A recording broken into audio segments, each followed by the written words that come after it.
Palestine went from this to this, and it didn't happen overnight. Up until the early 1900s, Palestine was part of the Ottoman Empire, a religiously diverse land where Muslims, Christians, and Jews lived alongside each other.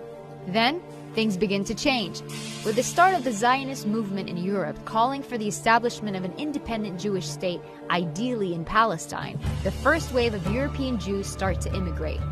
By the end of World War I, the Ottoman Empire collapses and Palestine is under British rule. It's 1917. Britain declares its support for a Jewish homeland in Palestine.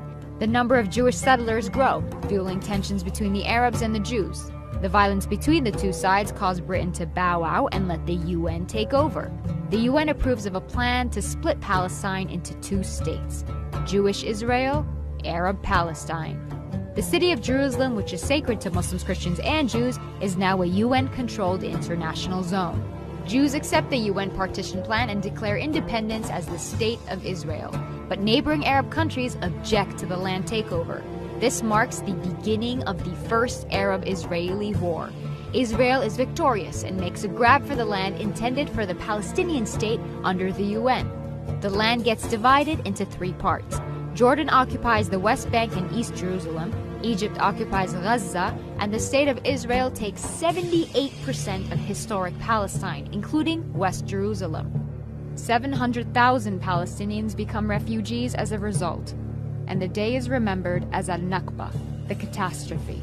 It's 1967. The Six-Day War breaks out between Israel and neighboring Arab countries, and by the end of it, the map looks something like this. Palestine is now fully occupied by Israel. Despite the absence of a formal peace treaty, things start simmering down. Then Israelis start settling into Gaza and the West Bank, resulting in an Israeli-Palestinian struggle. Further peace talks prove unsuccessful. Palestinians lose hope, resulting in the Second Intifada, and Israel begins building walls and setting checkpoints to control Palestinian movement. It's 2005. Israel withdraws from Gaza, but continues settlements in the West Bank. Israel imposes a blockade restricting any form of movement by land, air, or sea. It's 2017, and this is the current situation of Palestine. There are solutions on the table, but will we see them implemented in our lifetime?